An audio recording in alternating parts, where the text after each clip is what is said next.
સુરત શહેર ક્રાઇમ બ્રાન્ચની ટીમે સુરત સહિત અમદાવાદ એરપોર્ટ પર ડ્રગ્સ તસ્કરીનો પર્દાફાશ કરી 6 કરોડનો ગાંજો ઝડપી લીધો હતો. તપાસ દરમિયાન પોલીસે બે શંકાસ્પદ ઇસમોને ઝડપી પૂછપરછ શરૂ કરી હતી. સુરત એરપોર્ટ પરથી 6 કરોડનો હાઇબ્રિડ ગાંજાનો જથ્થો ઝડપાઈ જતા ચકચાર મચી જવા પામી છે. જ્યારે સુરત ક્રાઇમ બ્રાન્ચની ટીમે બે આરોપીની ધરપકડ કરી તપાસ આદરી હતી. અમદાવાદ અને સુરત સહિતના ગુજરાતના મુખ્ય એરપોર્ટ પર ડ્રગ તસ્કરીની ઘટનામાં ચિંતાજનક વધારો નોંધાયો છે.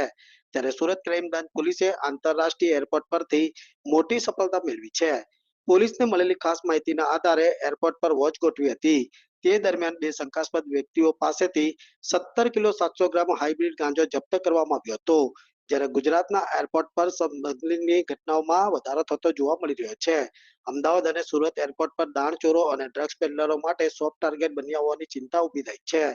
સુરત ક્રાઇમ બ્રાન્ચ પોલીસે મોટી તપાસ દરમિયાન બે શંકાસ્પદ ઇસમોને ઝડપી લીધા હતા. તેમના પાસેથી 17 કિલો 700 ગ્રામ જેટલો હાઇબ્રિડ ગાંજો મળી આવ્યો હતો. આ જથ્થાની આંતરરાષ્ટ્રીય બજારમાં અંદાજિત કિંમત આશરે 6 કરોડ હોવાનું જાણવા મળ્યું છે. જ્યારે પોલીસે બંને આરોપીની ધરપકડ કરી કાયદેસરની કાર્યવાહી શરૂ કરી છે. No drugs in Surat city અન્વયે સુરત પોલીસ દ્વારા સતત ડ્રગ્સ માફિયા વિરુદ્ધ કાર્યવાહી કરવામાં આવે છે. અલગ અલગ ટોપ ટુ બોટમ અને બોટમ ટુ ટોપ સુધીના એપ્રોચ સુધી દરેક આરોપીઓને પકડી અને ડ્રગ્સ માફિયા વિરુદ્ધ એક મુહિમ છેડવામાં આવી છે.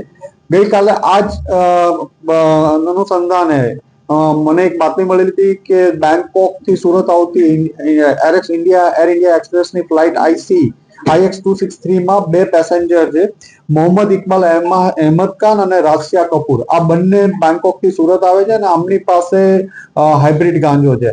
આ ઇન્ફોર્મેશનના આધારે સુરત ક્રાઇમ બ્રાન્ચના police inspector SN Parmar, JN Goswami અને ડુમ્મસ પોલીસની ટીમ સાથે લઈ તુરંત ત્યાં એરપોર્ટ ઉપર રેડ કરવામાં આવી હતી. જ્યારે ફ્લાઇટ 7:40 આવી બંને પેસેન્જરોને આઈડેન્ટિફાઈ કરી અને એમને અલગ લઈ જવામાં આવ્યા હતા અને એમની પાસેથી બે ચેકિંગ લગેજની બે બેગો મળી હતી.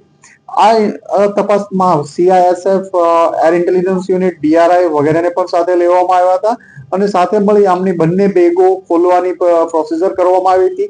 તો બંને બેગોમાં બીજી બે બેગ અંદર બીજી મળી હતી, તો ટોટલ 4 બેગ થઈ. આ ચારેય બેગના દરેક સાઈડના cover double bag cover pack કરીને રાખવામાં આવ્યા હતા. આ કવર હટાવતા દરેક નીચેથી 2 પેકેટ મળ્યા હતા. આમ કુલ 4 બેગમાંથી 16 પેકેટ અમને મળી આવ્યા હતા, જેનું વજન કરતા અંદાજે 17.600 ગ્રામ જેટલું એમનું વજન થયેલું હતું. આમને કાર્બન પેપર, ફોઇલ પેપર વગેરેથી કવર કરવામાં આવ્યા હતા અને કન્સીલ કરીને બેગમાં કેવિટી બનાવીને લાવવામાં આવ્યા હતા. આમ અંદાજે 6 કરોડ 18 લાખ જેટલો મુદ્દામાલ આ બંને આરોપીઓ પાસેથી કબજે કરવામાં આવ્યો હતો. આ બંને જે પકડાયેલા આરોપી છે મોહમ્મદ ઇકબાલ અને રાશિયા, એમાં મોહમ્મદ ઇકબાલ છે એ ચેન્નઈ તામિલનાડુનો રહેવાસી છે, રાશિયા છે એ ત્યાંની વેલોર તામિલનાડુના રહેવાસી છે. આ બંને આગળ એક તમીમ ઇબ્રાહિમ અંસારીને આપવાના હતા અને તમીમ એ પણ ચેન્નઈનો રહેવાસી છે, એ સુરત આવ્યો છે. એ બાતમી આધારે ક્રાઇમ બ્રાન્ચની બીજી ટીમે એને એરપોર્ટ પાસેથી પકડી લીધો અને ત્રણેયની ધરપકડ કરવામાં આવી છે અને 6.18 કરોડ જેટલોનો મુદ્દામાલ કબજે કરવામાં આવ્યો છે. આ લોકોની પૂછપરછ દરમિયાન એક જાણવા મળ્યું હતું કે મોહમ્મદ અલી અને મોહમ્મદ ઇબ્રાહિમ નામના બે ઇસમો આખું નેક્સસ ચલાવે છે. આ બંને મૂળ તામિલનાડુના છે, હાલ બેંકોક અને મલેશિયા રહે છે. તામિલનાડુમાં એમના વિરુદ્ધ અલગ અલગ ગુનાઓ NDPSના દાખલ થયેલા છે, જેથી એ અહીંથી ઇન્ડિયા છોડી બેંકોક 2 મહિના બેંકોક રહે, 2 મહિના મલેશિયા રહે અને ત્યાંથી આખું નેટવર્ક આ લોકો ચલાવે છે. અલગ અલગ ભારતના અલગ અલગ રાજ્યોમાં, અલગ અલગ શહેરોમાં આ પોતાના કેરિયરો મારફતે માલ મોકલતા હોય છે અને એમાંનો જ એક મેઇન માણસ એમનો તમીમ આજે આપણને મળી આવ્યો છે. તમીમ એમનું નેટવર્ક ઘણું બધું સંભાળે છે. આ માલ લઈ એને આગળ મોહમ્મદ અલી અને ઇબ્રાહિમ જેને કે એમને માલ આપવાનો હતો, એટલે ડિલિવરી લેવા માટે આ લોકો પાસેથી સ્પેશિયલ તમીમ ત્યાંથી ચેન્નઈથી અહીંયા આવ્યો હતો. તમીમનો બીજો એક માણસ પણ લાસ્ટ યર પકડાણો તો 1.5 કિલો સાથે. તમીમ પોતે પણ 15 થી 17 ટ્રીપ મારી આવ્યો છે અને અલગ અલગ રાજ્યોમાં માલ વેચી ચૂકેલો છે.